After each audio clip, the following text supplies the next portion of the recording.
You're listening to Arsenal Pass, a flesh and blood podcast for players by players. And all about strategy, leveling up, and the latest news in the world of Wraith. Welcome to Arsenal Pass. 2 Pro Tours, almost 100 national championships, over a dozen callings, Brendan, and the World Championship, the culmination of all this organised play, is about to take place when this pod drops, exactly in 7 days' time. How are you feeling? What's your thoughts and feelings as we head towards this first ever World Championship? How am I feeling? Yeah. I'm chilling. So, yeah, I think it's a lot more stressful being on the player side. I definitely felt the pressure going into previous Pro Tours, both Pro Tour number 1 and Pro Tour number 2. Not to take anything away from that or to say that maybe my role is should not warrant any pressure, but I just personally, it's not the same, right? I feel very comfortable. I feel like the important things for me, right? Like I feel like my understanding of the meta, how the decks play, and my ability to sort of, break down what these decks are trying to do. I think that's very strong right now. So I feel comfortable in my role, and I feel completely relaxed because, there's not that same, am I going to make day 2? Am I going to try to get this record or that record? And I don't know. It's something that I worked hard at from the sort of genesis of playing Flesh and Blood, genesis of playing card games. But I know in the past, bad results would definitely affect my feelings towards myself and my ability to play the game and sort of all the time I put into it.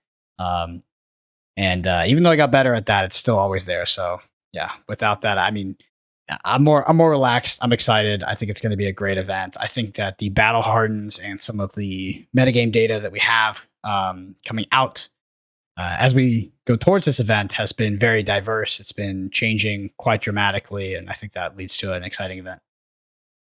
Mm-hmm. Yeah, I think it's. I can't wait now. I'm ready to get on a plane in about 6 days' time. That's crazy. And yeah, and get there and play. So, welcome back to Arsenal Pass episode 81. While we do have a pretty cool preview coming up for the World Championship next week, joined by a very special guest, Brendan, this week we're piggybacking a little bit off of last week's episode where we had Michael Hamilton on. If you didn't go and check that episode out, make sure you do. There's some great stuff in there that Michael talks to around the philosophy of, I guess it's this like value equation almost in Flesh and Blood right now, and that how that incorporated into deck building, gameplay, decision making. And sort of leaning on the back of that, actually, we did a podcast, I think it was January or December this year, Brendan, a patrons podcast where we talked about the kind of dominance of linear-based decks in Flesh and Blood and this approach and philosophy to deck building. And some of that has kind of shifted and changed as we've headed into the last sort of 6 months. A lot more organized play, a lot more events, a lot more players, and a lot more high-level play. Before that, we'd recorded that there was no Pro Tour. So we've had 2 Pro Tours since then and numerous callings, national championships, big events, and some shifts in sets, in design, and in philosophy. So we're going to pick up both off what Michael talked about last week, plus our kind of original podcast that we did on a very similar topic around deck building, design, and philosophy. And we're going to dive into, kind of how to look at approaching deck building and more the philosophical side of it in this modernish era. But before that, Brendan, how was your week in Flesh and Blood? My week in Flesh and Blood was quite eventful. It was very good. I traveled to Columbus for the Realm Games Battle Harden, where they put up an additional $10,000, from what I understand, to the people competing in that tournament. It was, of course, class constructed, but it was a 2-day tournament. 8 rounds of Swiss on day 1, and then a top 8 on day 2, followed by a team sealed event on Sunday, which I almost, me, Michael Fang, and Youngji almost back-to-back won, but unfortunately lost in top 8. But yeah, it was a fantastic weekend. I had a great time commentating again with both Flake and Charmer. I'd be really interested to hear people's feedback on my commentary at Realm Games. I kind of switched it up. I think last time it was a bit more comedy, a bit more bromance with Flake and Charmer. And, we had a lot more fun with it. This time I tried to sort of get a bit of practice in for Worlds and try to keep it pretty serious, pretty professional, and stay stay strictly towards like the analytical side and breaking down sort of what the players are doing and what's going on with the macro and sort of micro gameplay that we're seeing on the screen. So let me know your feedback in the YouTube comments below, and then hit that subscribe button while you're down there. Oh God, I don't know if I could ever get into that, Hayden. But also I got to talk about this other thing in my week. Been playing this game. It's called Marvel Crack. It's a new mobile game on the App Store. It's a card game. Oh, it's Hayden. It's good. I've hit Endgame, I've hit Infinite, I've hit Pool 3 Collection, and it's not bad. It's not bad. Hayden doesn't like the game for some reason. I don't know. But I figure that I would share my appreciation for the game on Arsenal Pass, because it is kind of a card game, and I know a lot of people are playing it. And I've had a lot of fun with it. I spent most of my team tournament actually playing that game because Michael Fang and Yongji built my deck, registered our team sealed deck for me, and I was casting, so I literally came down, sat down for my round 1. They gave me the Phi deck.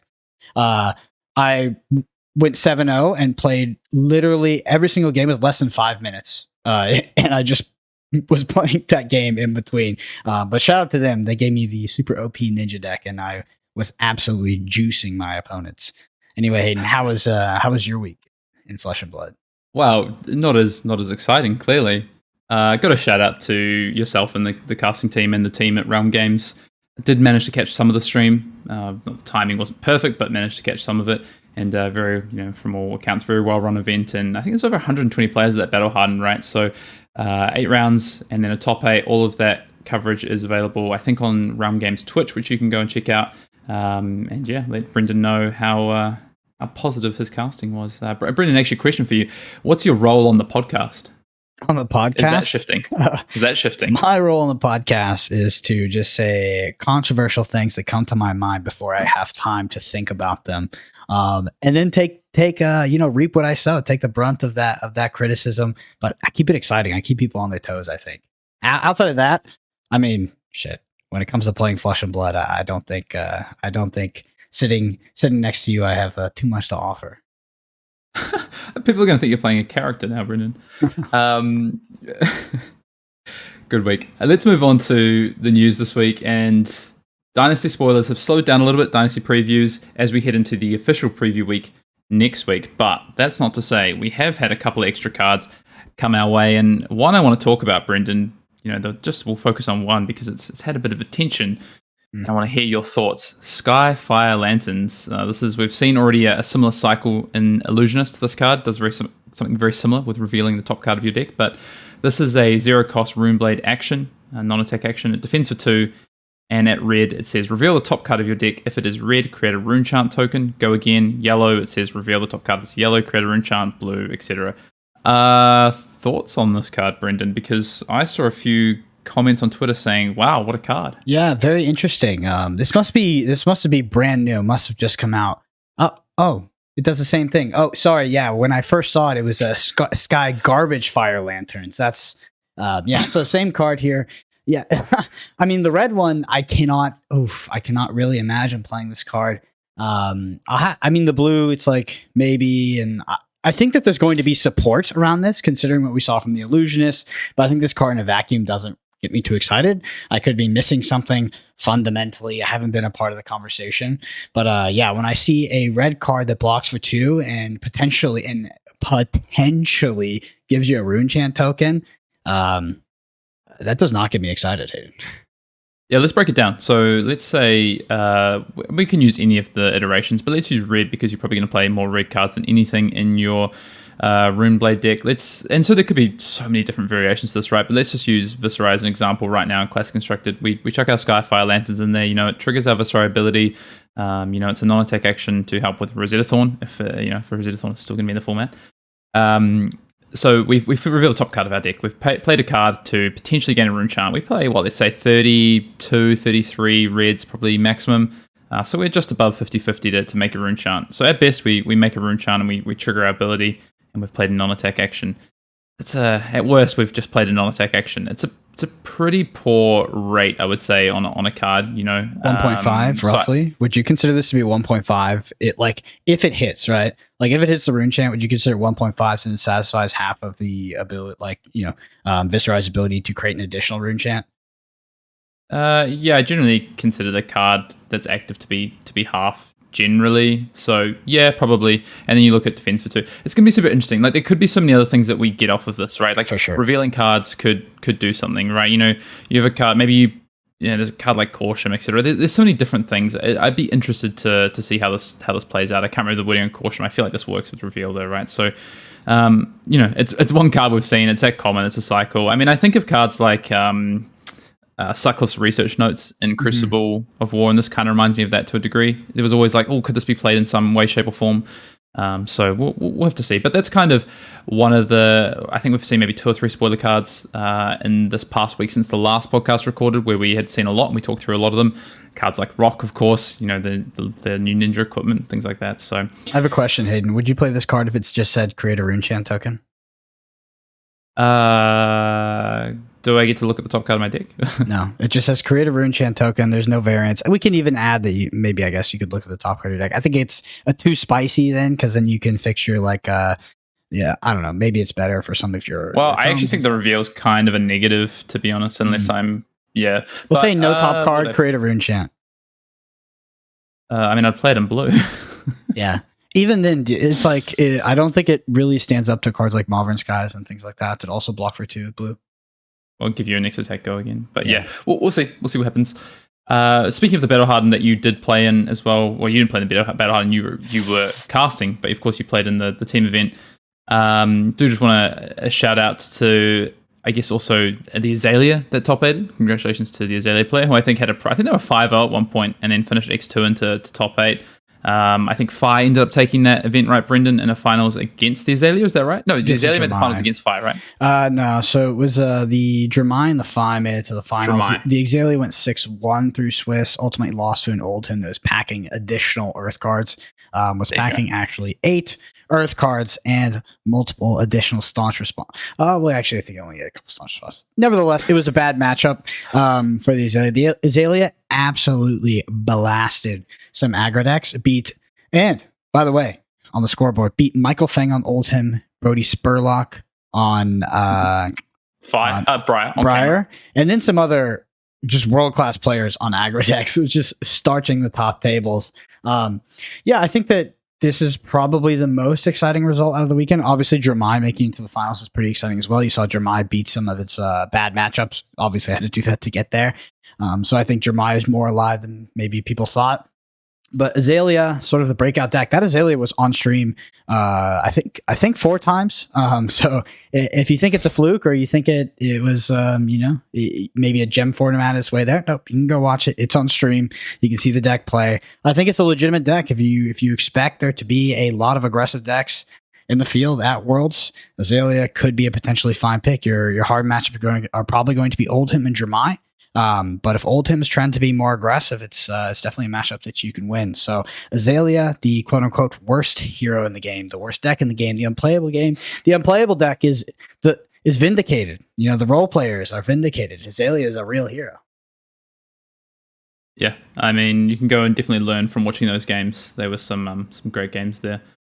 I want to shout out to 983 Media and the Goliath Gauntlet. Speaking of just sort of top level coverage that's available at the moment that you can go and watch, this Goliath Gauntlet series is ongoing. If you don't know what it is, go to 983 Media, check it out. You've got some of the, your stalwart casters doing this from that you're going to see at the World Championship, plus players that you're going to see at the World Championship and probably on stream battling it out. Brendan, I know your game went up this past weekend. Mine was the weekend before.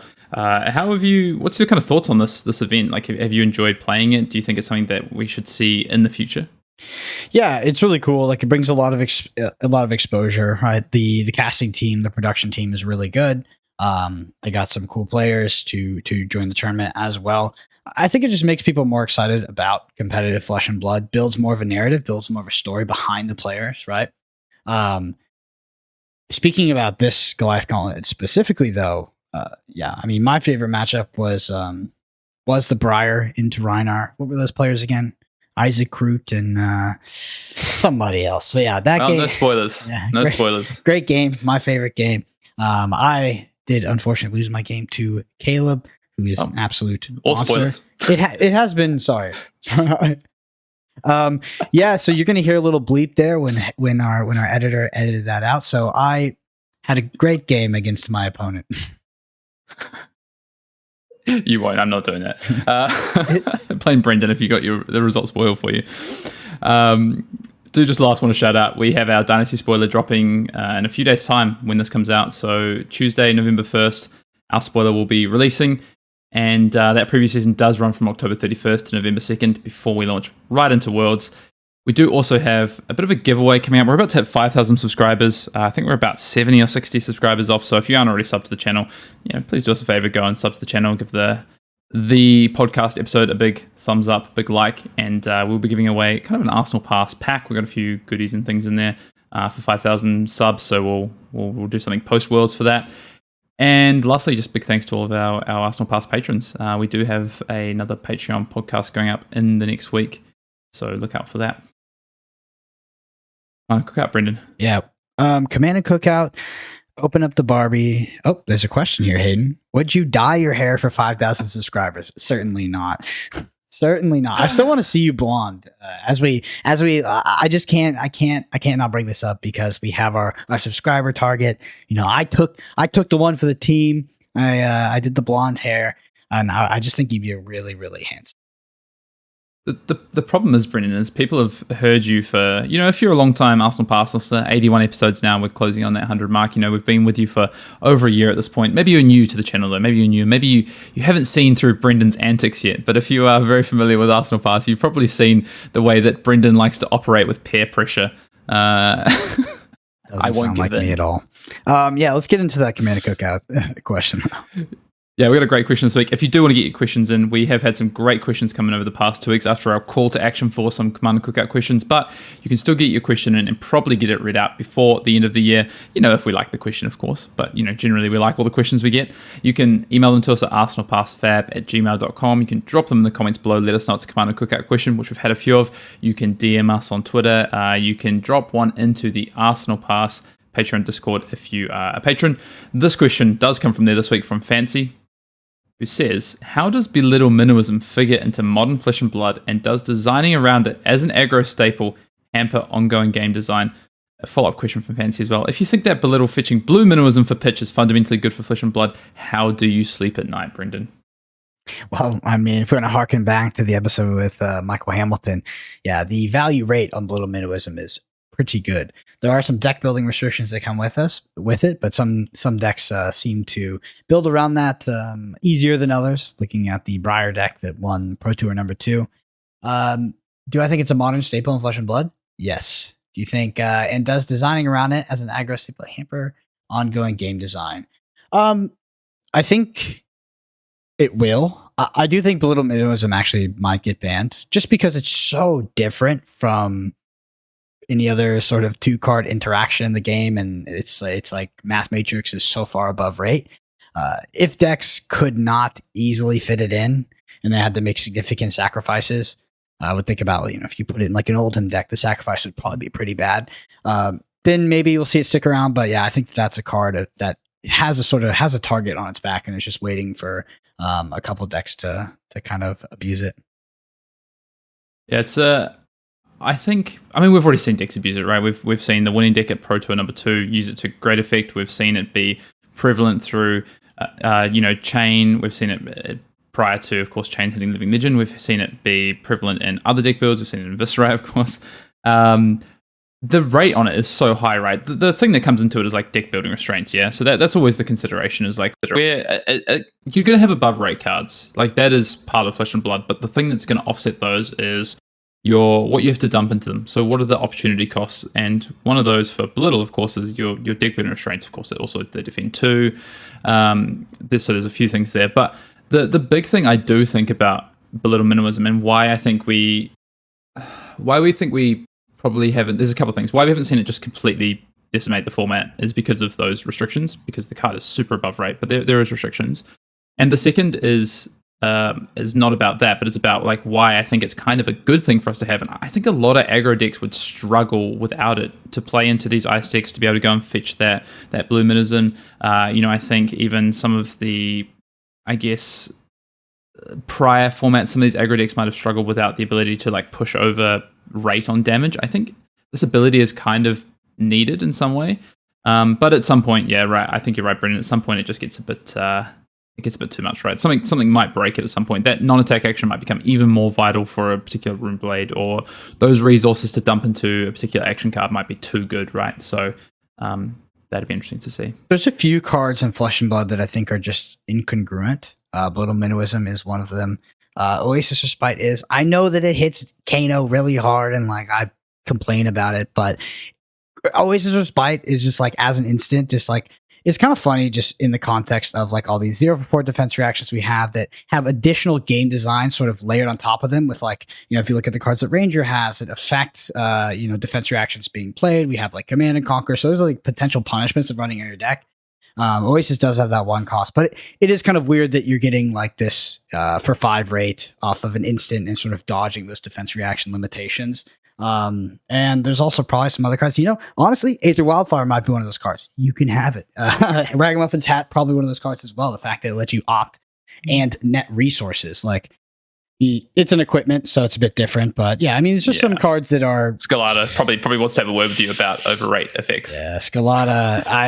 Scalata definitely incongruent. I think that would probably land in the category of incongruent, but is maybe one of my favorite cards to ever play with and brew with. Like, I enjoyed that deck.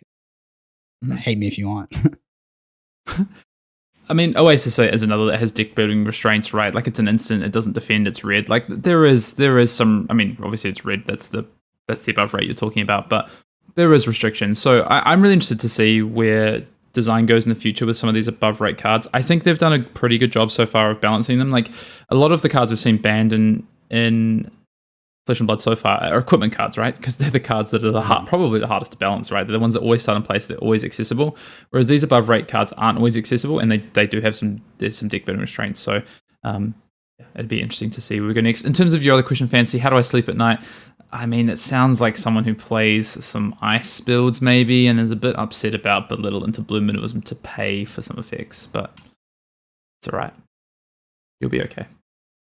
All right. With that, I remember I put out a poll on Twitter a couple months ago, and this is actually for Proton Fever too. I said over or under, like what's the timeline for Belittle Minnowism getting banned? I actually am surprised that it's made it this far, but we shall see. What was the winning? The winning was before Pro Tour number 2, I think. Before. Pro Tour number 2. Yeah, it lives on. I want to find that poll. I want to see if I can find that poll on your Twitter and see what I voted for. I wonder if I'm going to try and look that up after the pod. Yeah.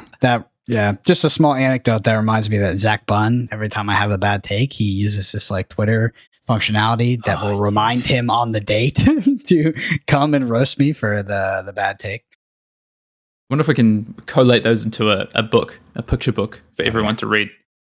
All right. I'm sure people would love that. Let's get into that main topic. Yeah, let's do it. So as I said at the top of the show, back at the start of the year, December, January, we did a Patreon podcast about linear versus non-linear decks and kind of the domination of these linear decks. And you can see examples of this throughout Flesh and Blood of these decks that have one kind of singular play style in mind, one thing they want to repeatedly do or exploit. Control Dash and Crucible of War, Ninja Turtle and Welcome to Wraith, Ira in the early Blitz meta, Kadachi Threat, Chain and Monarch with that just repetitive, just shackle, go again, banish. Lightning Briar, of course, just 0 cost, 0 Plunder Run, 0 cost, maybe Sword or another 0 cost. Fatigue Ultim and Blitz we saw recently.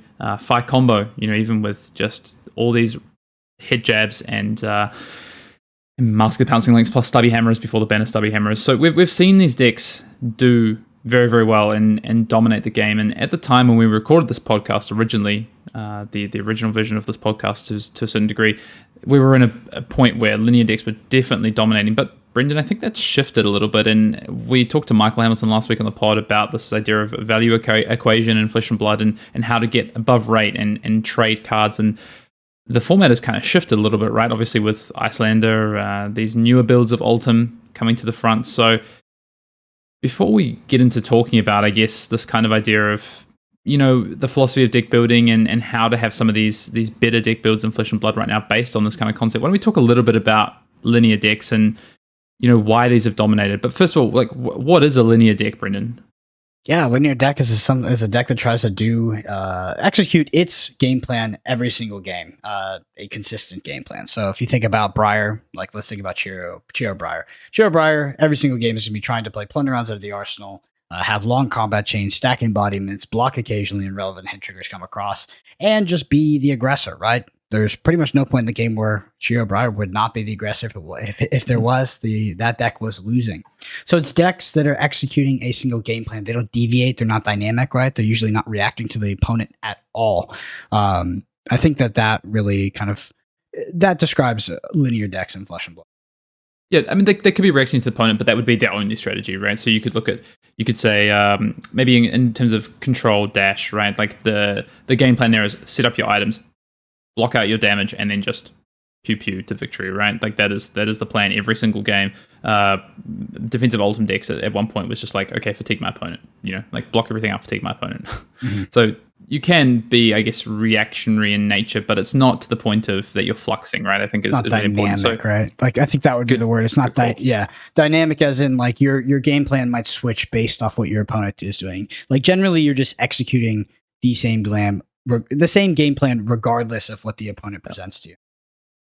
Would you, and we've had these decks probably draw the ire of the community probably the most in terms of the discourse and cards being called for bans and maybe often unpleasant to play against. Do you think that these linear decks in the past have found success because they're easy to play? They have really clear game plans. Yes and no. Like I do think that they are easier to play, definitely. But I also think that they were more powerful for a long, long time. Actually, up until Pro Tour number 2, to be honest. Starting in Monarch, we went through over a year of just linear decks being extremely dominant and mid-range decks, or sort of, I don't know what you would call control decks. But control decks that are not fatigue decks, just not seeing like any play, right? It was either, hardcore fatigue or these super aggressive decks. Honestly, and I want to pull back to, we recorded that Patreon pod back in December. At that time, I was actually wondering if we would ever get out of that loop. It did seem like we might never. It felt like those cards, like the aggressive cards, were too powerful. And you were either playing the best aggro deck or you were trying to fatigue it, basically. Yeah. There's I want to talk about some of the reasons why I think these, and we've discussed this before, I think, as ourselves, but to put it out there, some of the reasons that these linear decks were finding success and what has made them so powerful. You did say from Monarch, I think even pre-Monarch, right? Like Crucible.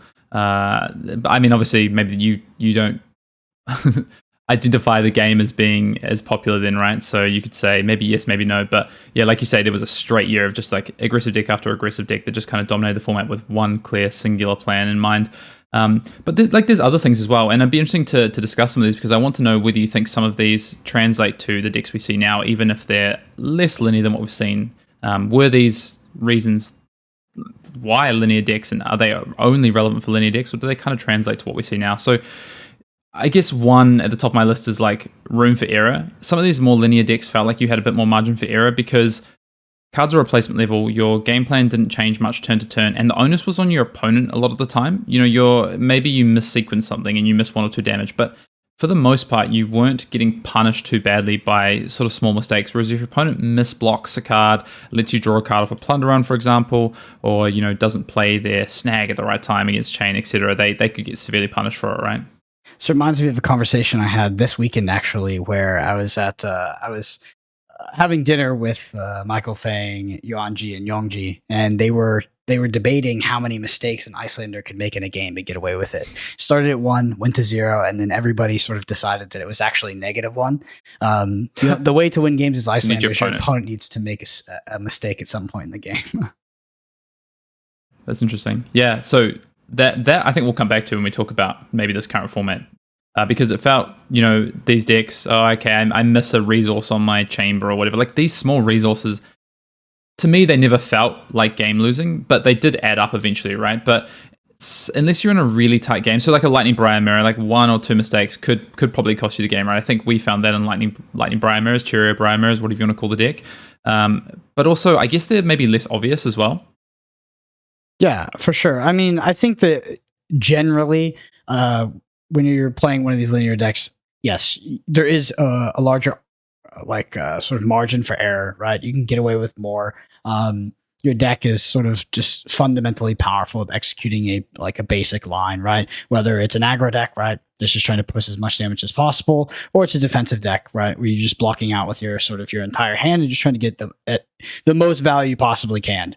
You possibly can. I think at the highest level, highest level of competitive Flesh and Blood, sort of like any deck, you're usually going to get punished for mistakes, and there is a lower margin for error, if at all. But in general, linear decks do allow for maybe less than ideal play sometimes, and you can still end up winning the game. Yeah, a few more mistakes. So, some other reasons why a lot of these linear decks found such success: replacement level, the homogeneous nature of cards. I think played into it a lot. You can point to Lightning Briar with the 0 for 4 cost. So many cards are replacement level. It often didn't matter which combination of those cards you had in your hand. Outside of maybe Plunder Run or, a non-attack action and an attack action. You can point to Dash, cards that block 3 and a blue, outside of your items and chambers. Ice Blues in defensive Ultim builds that were kind of the rage back at the start of that meta. Sideboarding and setting up with them seems to be a bit easier because your game plan never really fluxes or changes. You're sort of just plugging and playing cards depending on matchup a lot of the time. And the game plans tend to be a bit clearer because they're not shifting and changing as the game goes along like they might with non-linear decks. Brendan, any kind of thoughts on those 3 things and why they pertain to linear decks so much? Yeah, I mean, just some examples of some linear decks I've played in the past that basically, I think of Tallbriar when I played that in the Battle-Hardened Cincinnati, and it did not have a sideboard. I think of Kano. I think Kano is actually more of a combo deck. It's dynamic in its game plan, but when it comes to sideboarding, there is no sideboard. It just runs the 60 cards and it tries to do the same thing every single game. How it gets there can get a bit convoluted, but definitely linear in the sense that you kill your opponent via Aether Wildfire, and there effectively is no sideboard. But yeah, I mean, a non-linear deck that I would look back towards is like actually in Crucible, like that Dash deck that did have a transformational sideboard was sort of a mid-range deck, but then also a control deck to deal with the Guardians. Yeah, that's a good point. So we saw Control Dash sort of start that format off, and we've seen that come back a bit recently. Jacob Barr in the top 8 of US Nationals, but probably in between those 2 times, we've seen more dynamic Dash decks. These like you say, they have situational sideboard plans. Am I an aggro deck that starts with Tickler Pounder, for instance, like we saw at the PT? Or do I switch to items into Guardians and play a more defensive build? Or am I somewhere in between? So not only is my deck dynamic, but actually my game plans are dynamic. And that's 2 very important things to change out, I think, because you use Kano as an example. Maybe my game plan's not that dynamic, but my lines of play are dynamic. You can draw some lines between what your deck is, what your game plans are, and what your actual lines are during a game. There's 3 kind of ways you can look at linearity, I think. Generally, Rune Blades have probably been targeted as the ones that are most linear because it's like, okay, my deck is pretty linear. My game plan is always to go, to push damage and threaten with Rosetta Thorn, and my lines are the same: non-attack action, attack action, weapon. Right. So you could say that maybe those are the examples of some of the most linear decks, format depending. Right. 9 Mauve, 9 Trill, baby. What a deck. We kind of ended a little bit on this originally by just saying, were these decks a problem for the game? And I think at the time we said that they were causing some issues, I think, in terms of just how much we'd seen of them. I think like you've said before, it was a year straight we'd seen of these aggressive linear decks, and we were questioning ourselves about when do we see the end of this? When do we see the rise of non-linear decks? We also propositioned, I think at the time, that maybe non-linear decks exist and the player base is adapting and evolving with, maybe we're waiting for these players to find these and be able to execute on these with lower mistakes to take them to the top. Yeah, so the way I would sort of expand on and describe that period of time, and that time does lead up to P2 number 2, is you had aggressive decks and defensive decks. And when it came to aggressive decks, you were generally playing the most aggressive deck, the most consistent, most powerful deck, or you were just making a mistake. Like there was no reason to play the second most powerful aggro deck. It was just, there was just a best deck, right? And then the way to combat that strategy was just to try to like fatigue and run people out of cards. And yeah, that went on for quite a long time. And I think we've seen a departure from that, right? Like nowadays there's many different sort of decks available to you. You can play mid-range decks. We saw Azalea, recently top 8. That's absolutely a mid-range deck. It runs a lot of non-attack actions and pumps, but the reason that deck is being successful at all is because it's running 0-4 defense reactions. It's actually getting value. Like Azalea plays fundamentally under rate, right? So you can't just, if you just play Azalea cards, you're always going to be so low on value that you have to get these just ridiculous on-hit triggers in a great sequence, in like a very condensed sequence of time to blow out your opponent. But if you also play these defense reactions, you use 0-4 on your opponent and getting a sort of relatively close amount of value to them on turn cycle to turn cycle, yes, now your on-hit triggers are sort of complementary to that game plan already. The other decks that sort of exemplify this are things like Rhinar, right? Like Rhinar is very much a mid-range deck, right? It attacks on multiple fronts. It has evasion via Intimidate. It has cards like Barraging Beatdown, which you can play to strip your opponent's entire hand, or you can play one and then club and basically ask your opponent to block with 2 cards or take a major value hit by letting that sort of pump resolve. Just some examples on my end here. Yeah, well, let's talk about the shift. I mean, obviously, you just explained what a dynamic deck is, what a non-linear deck is. It's the flexing of game plans, like you say. It's the opposite of what we just talked about in terms of game plan, deck build, and lines of play. All 3 of those can be dynamic in some way, shape, or form. And some of the decks that you see are super dynamic in every single way. The deck itself can flux and change. The cards can impact exactly how the deck plays from one game to another, as well as the lines of play. Like I think Rhinar is a great example, in which way the cards become more modal, I would say, is one of the things, right? Let's take the Lightning Briar deck, for example, right? A 0-4 attack, like a Lightning Surge from Arsenal, or, an Entwined Lightning fusing a lightning card. That card is so one-dimensional in so many ways. Like, if you're not attacking with that card, you're losing so much value on that card. On the flip side of that, a card like Barrage and Beatdown can be modal in so many different ways. It can block for 3. It can be used to, like you say, provide evasion to take your opponent's full hand as part of a combination with other cards, or it can be used to present a value trade. Like, that is quite a stark contrast, right? Those 2 cards there. Yep. I think that, like you said with the Briar deck, your cards they're just fundamentally much more powerful at attacking. So when you're presented with an option to block, like, unless you have a ridiculous amount of embodiments, which is how it was back then, but not anymore. Like, it's not a choice. It's literally not a choice. Like, it's just a losing play every single time, unless you're going to die or your opponent is forcing you to block, because the Command and Conquer that hits your arsenal actually take away more value. So you're just constantly doing this EV equation on the value of your hand, but it's so ridiculously skewed towards actually attacking with those cards that you're actually not making too much of a decision when it comes to, should I block with this card? Should I attack with this card? Should I pitch this card? Because, the Lightning Briar deck, you're not pitching any of the cards. Yeah, so I want to talk about and come off what we did last week with Michael and him coming onto the show, and let's use it through the framing of Icelander, I think, and talk about the rise of these non-linear decks to a degree. I think in the past we've seen some really, really dynamic and non-linear decks. You use the Rhinar example. I think that's a good one you can stick to. You could use Bravo decks in that situation as well, of how they're using their cards, whether it be defensively, whether it's to pitch into the hero ability, whether it's to actually attack with. Now, with this Icelander deck, and Michael talked a bit about this last week, right?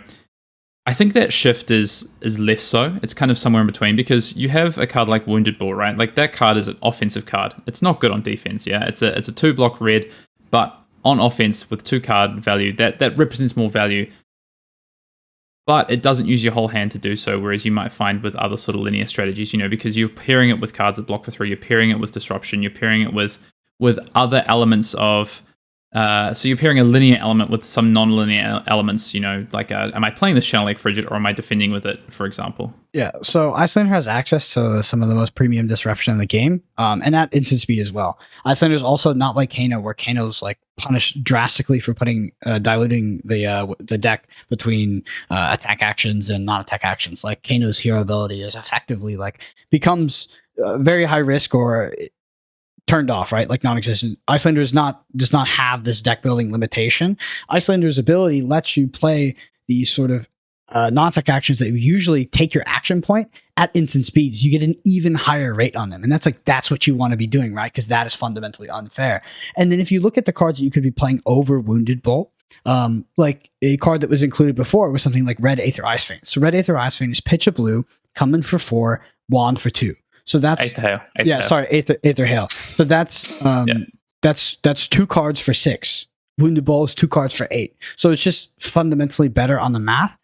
Some people might argue that because the evasion of arcane damage is relevant, but what you find in these games and why that deck has been successful is that generally it's not, right? You just want to be presenting as much damage as possible because your opponent is drawing a finite amount of cards and resources to interact with you. And by presenting damage, you're actually taking cards away from their hand, and it's like a form of evasion as you go onto their turn and now attack them because they don't have those cards. They don't have the resources to actually deal with the arcane damage that comes on their turn as well. So like that's how it worked with Icelander. It's just like there was this sort of suite of wizard cards that you could play, and you could play them in your main phase and they would be arcane damage, yes, and they would work with your wand, but they're just literally less value than the Wounded Bulls or the Fandal's Fighting Spirits. Yeah.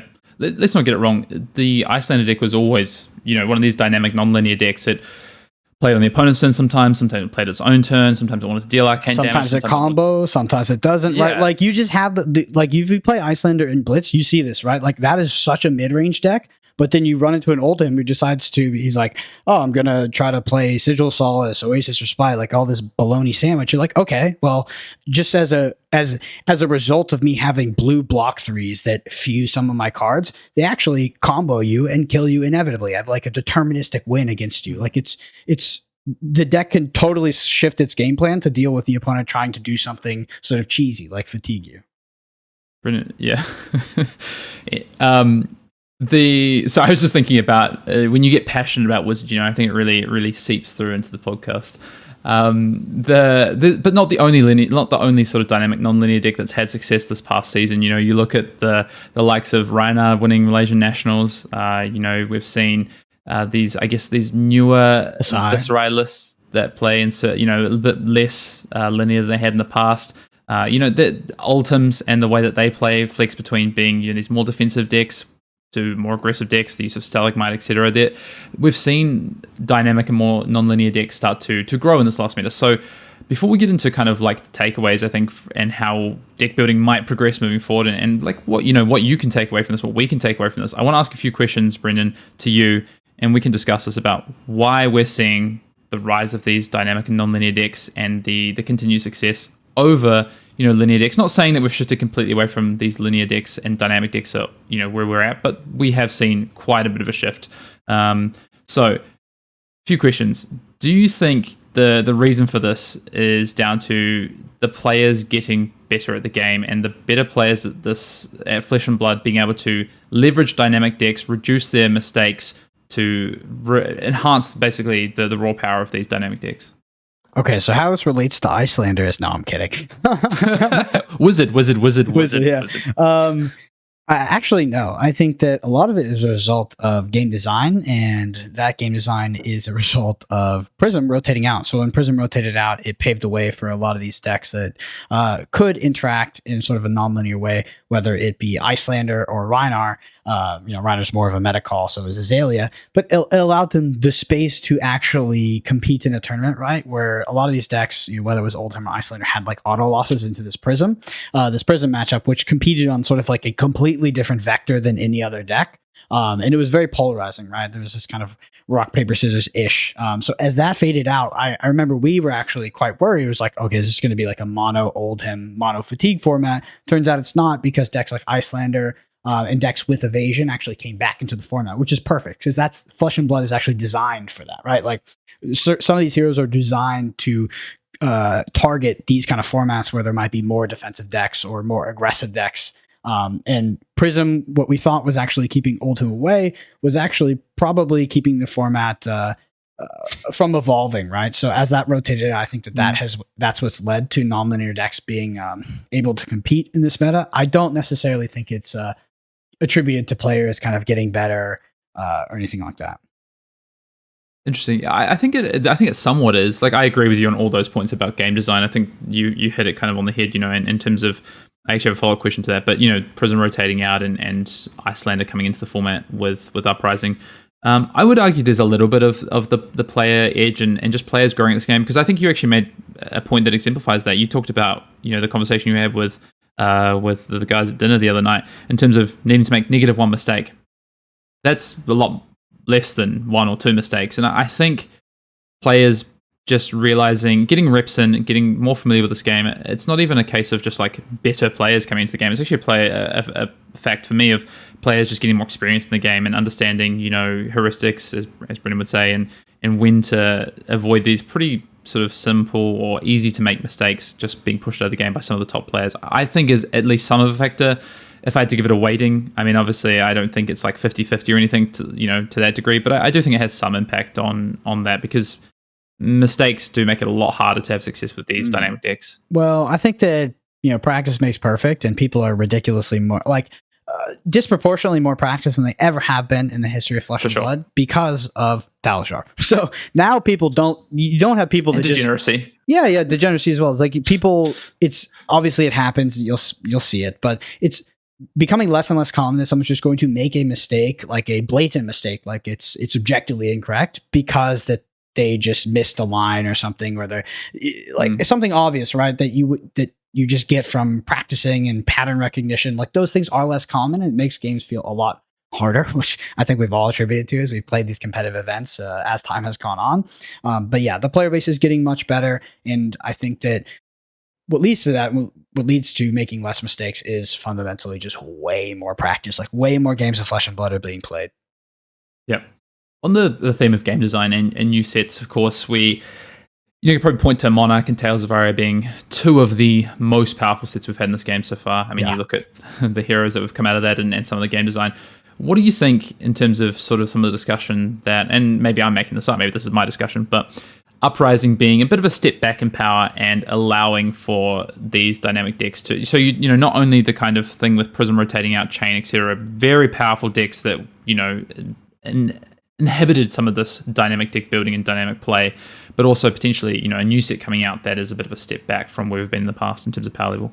Yeah, so it's interesting whether it's from the set specifically or if it's a result of, Prism rotating out, the card pool being deeper, et cetera, et cetera. It could be a lot more, the question could be a lot deeper. But I would say that, if we look towards Uprising, all 3 heroes that came out in Uprising are some of the best heroes in the game. They're consistently represented in the top 8 of the current classic constructed meta.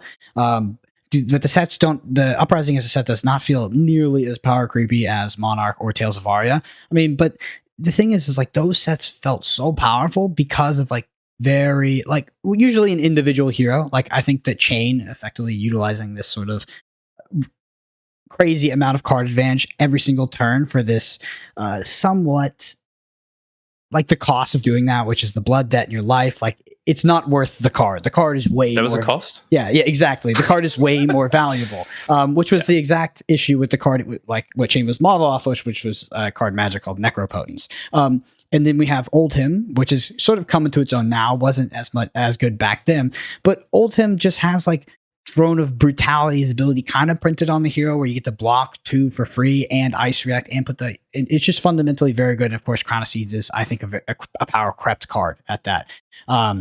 Do I think that we're toning back in power? I don't think I think it's unintentional. I think that Everfest is more interesting actually to me, because I think Everfest was a tone back in power level.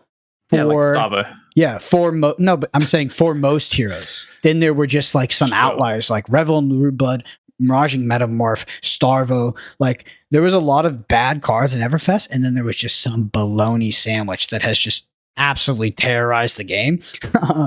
But yeah, I don't think they're trying to tone back design to stop this sort of power creep. I still think that, or at least statistically, I think that every new set that has come out, those heroes have kind of just been the best heroes, except for, like Lexi maybe. But, one hero from that set has been pretty dominant. Interesting. Yeah, I feel kind of pretty opposite to that, actually. I feel from my perspective, like Uprising, to me, it feels like an intentional kind of going back to some roots of really classic Flesh and Blood game design in terms of what the repetitive power output is, and it feels like the synergistic nature of the set is a little bit lower. But I mean, of course, it's just perspective, right? In terms of what we see, and I think time will tell whether it's intentional or not as we get further down the line. We've got Dynasty to come soon, which I always feel that you talked about. You pointed to Everfest there. I feel like supplemental sets are so much harder to gauge because they don't introduce necessarily the same amount of mechanics and play space. They're a bit more plug and play than say a base set like Uprising or Monarch, etc. Yeah, for sure. And I think I could definitely see it from your point of view too, in terms of the game design, and maybe turning back a little bit from like Monarch and Tales of Aria. But yeah, I'm particularly interested in Dynasty. Like, I think Dynasty is going to tell us a lot because Crucible of War is like a very well-rounded set, in my opinion. I could have sort of nostalgic eyes for it, but it felt well-rounded. Like, a lot of the cards felt very intentionally designed. A lot of the heroes felt like they got specific tools to get other game plans. Then we had Everfest, where there was some, like I said, ridiculous cards, and then other classes and heroes just got absolutely left out to dry, and we got all the potions and stuff. Like, it was a funny set.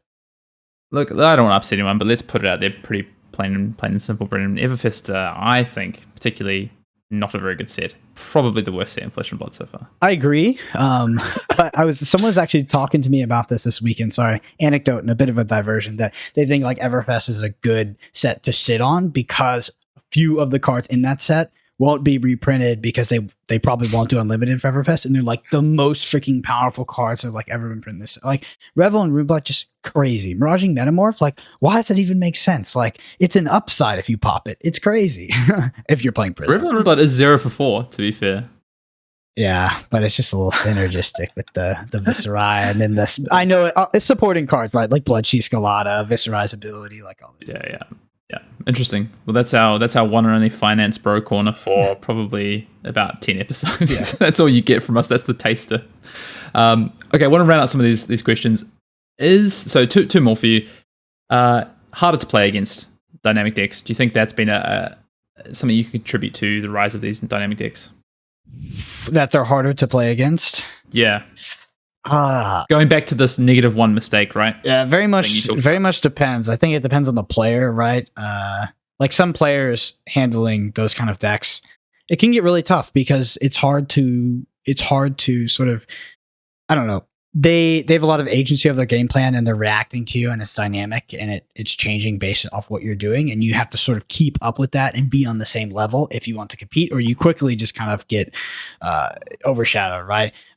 In general, I do find it a lot easier to play against those kind of decks than sort of the linear aggressive decks. Those decks are, they're fundamentally frustrating to play against sometimes. Like, okay, Tunic Art of War hit me for 30. You're like, that there wasn't really much that went into that. It's just like, that's kind of how the cards came. And I, as a player, like, if I feel like I had no agency over stopping that, it does feel harder for me to play against, because like there's nothing I can do. It just happens. It's like, dang it. Harder to play against or harder to beat?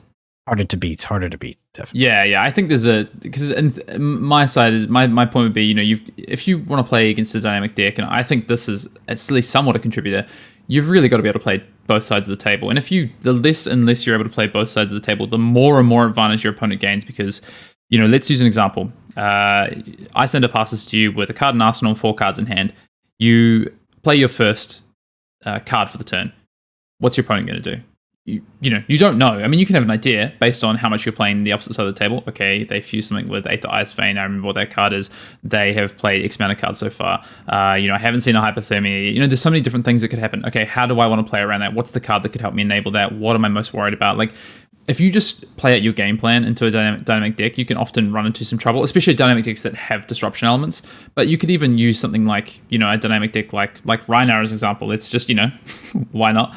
You talked about Barrage and Beatdown earlier. Like, how is your opponent going to use Barrage and Beatdowns on their turn? The less you have information about that, the more you can get punished by it, I think. So it's I don't think it's the be all and end all. But I got an example for you. So you're playing Briar, right? You need to get out Chain of Mount Heroic and put as many attack actions on that combat chain as possible. You're playing against a Guardian player. The Guardian player hits you with a hammer at some point in the game, and you look at your armor, you look at your grasp. There's maybe a Frosty on it. You're like, value block, right? Block with my grasp. Block with my Crown of Providence. avoid that frostbite, get my value while I can. Okay, well, you play your Channel Mount Heroic, your Guardian opponent's been sitting on their arsenal for a while, boom, choke slam. Oh, can you throw your armor in front of it and avoid the hit trigger and play out your big Channel Mount Heroic turn? Nope. Now you have to dump your hand, and your Channel Mount Heroic is much less effective. We see this a lot. Same thing with Azalea. There's actually a match with Brody against the Azalea player. I talked with him about the play beforehand. There was a vanilla Remorseless that came through. He blocked with this Grasp of the Arknight and a card from hand to fully block it out. Probably a mistake, right? Because there's one card that really messes you up as Briar in that deck that you absolutely need to save your armor for, especially when the arrow has Dominate, and that's actually I have the card sitting on my table. That's this card. That's Red in the Ledger. So yeah, immediately punished for that. But for me, that's kind of an example that I would use.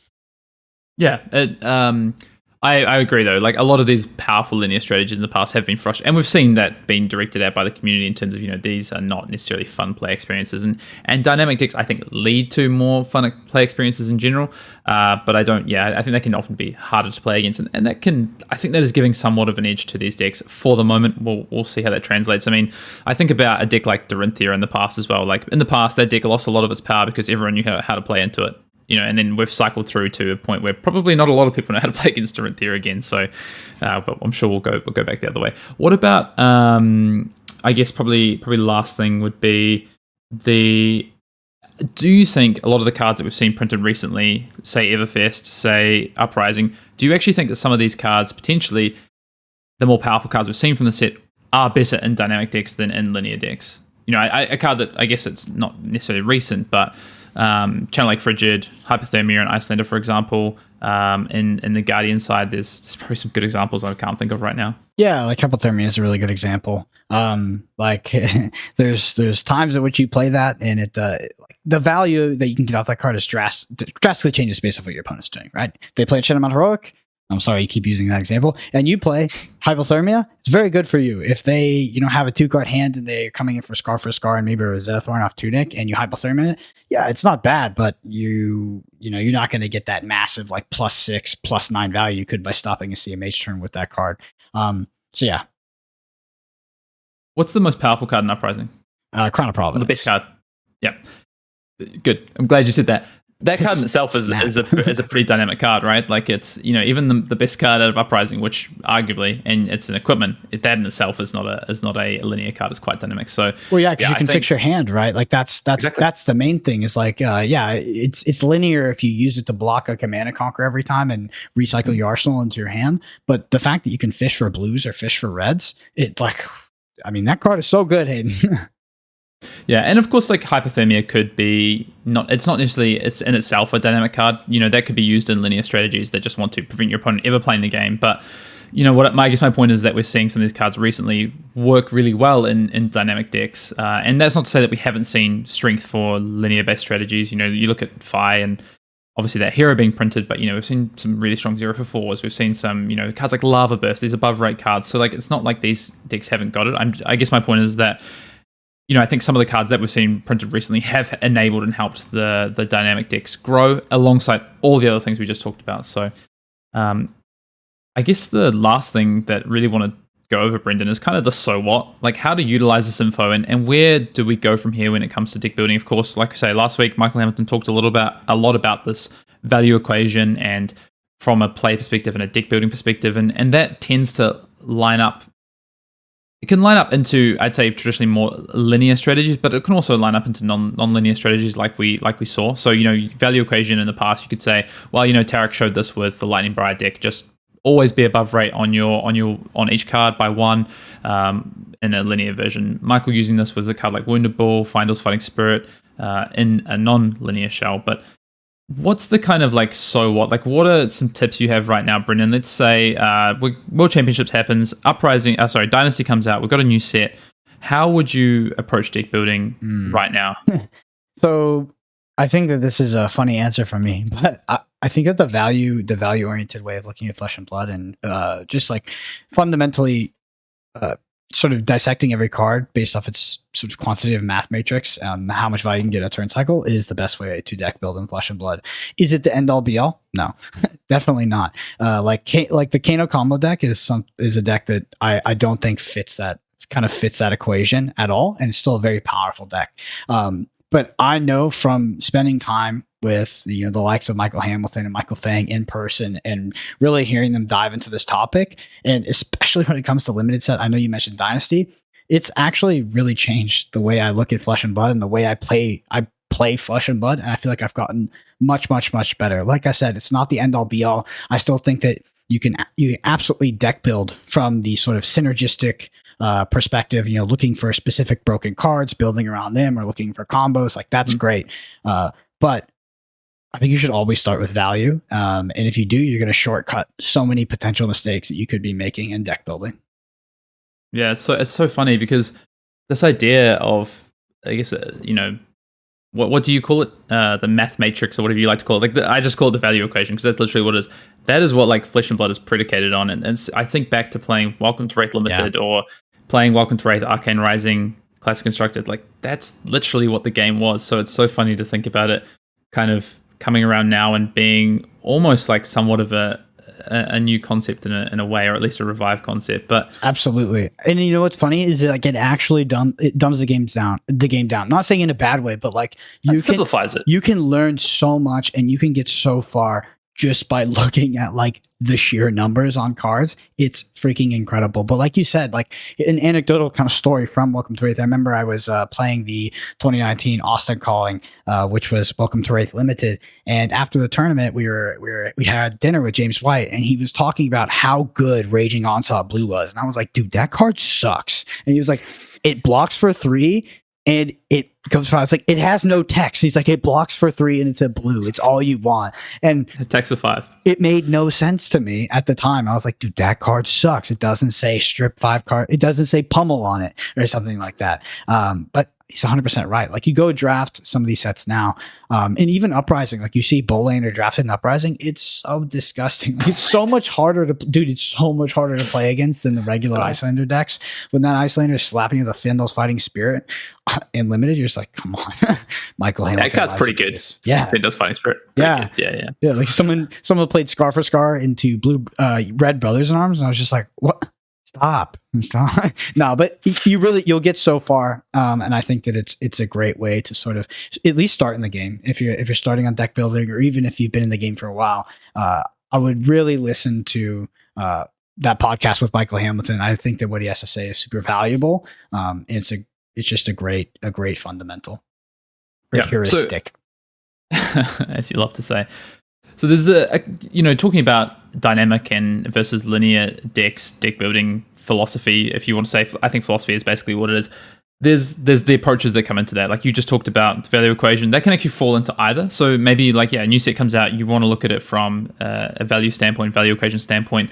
Where are the best returns on these cards here?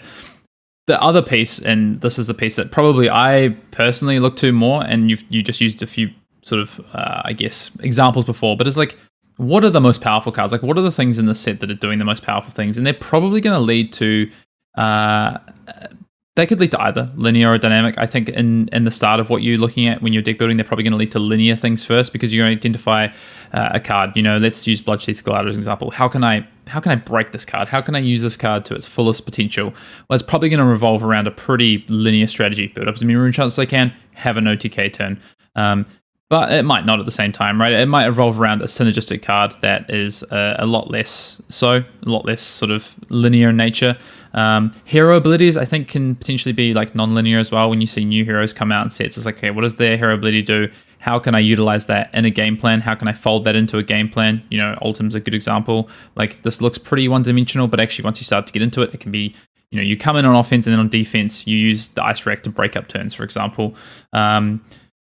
Probably, I guess, like other examples, like how can I enable specific strategies? Maybe there's things on your mind already, or there's strategies out there already. Are there cards in the set that come out that can plug and play to synthesize? How can you grow the strategy? And is that linear, or is it more dynamic in nature?